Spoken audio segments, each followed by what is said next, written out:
pamanīji zonu P. Redzi zona P? Tu zini, ko tas nozīmē? Tas nozīmē, ka tavs ātrums nedrīkst būt vairāk nekā 20 km/h.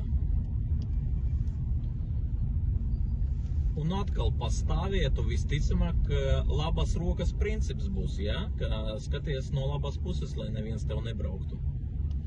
Tālāk brauksim mēs pa apli, un pirmajā izbrauktuvē uzreiz izbrauksim.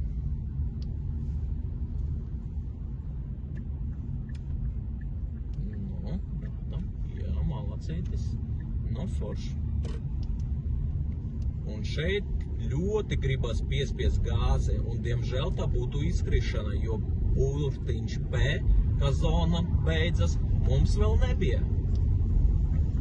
Un tev vajadzēja braukt 20 km/h. Redzi, no labās puses zīme bija.